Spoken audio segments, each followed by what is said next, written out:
our pharmacy, we have all of those different types of Ibogaine because each individual has a different need or a different outcome that they're trying to achieve.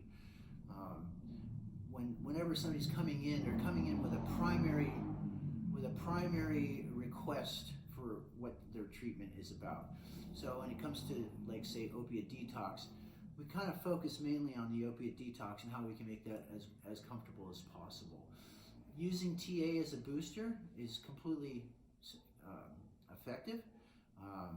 So like I said, if we have to do a bridge at 3 days or something like that and give the person a break, you know, this may be controversial in certain circles, but we have people for 2 weeks. We're not doing this fast. Like, we're not trying to get people in and out of here in opiate detox because there's a whole preparation period in order to prepare them.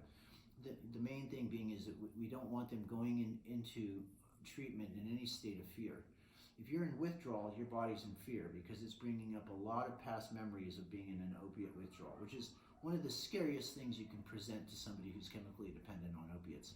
It's like, okay, for the next 24 hours, we're not going to give you any more opiates.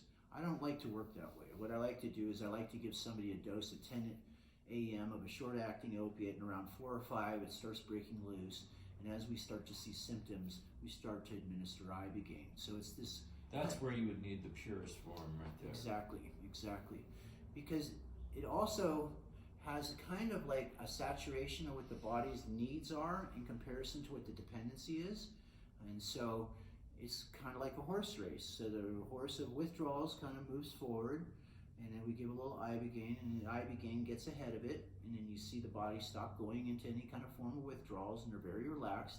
After a couple hours, you'll start seeing them get kind of jittery and start fidgeting, and maybe the legs will start getting twitchy, and it's like nose starts to get a little clogged up, and it means it's time to administer more Ibogaine.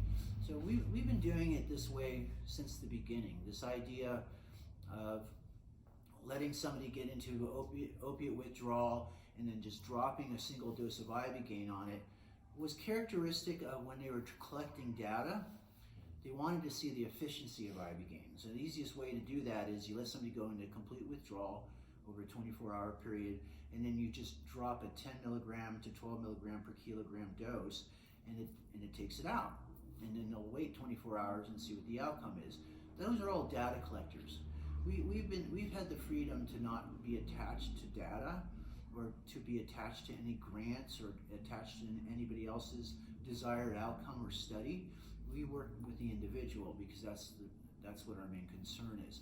And so we've had this freedom to explore and expand and utilize all these different degrees of concentration of Ibogaine in all these different forms to see what is best and how we can best conserve the energy of the individual.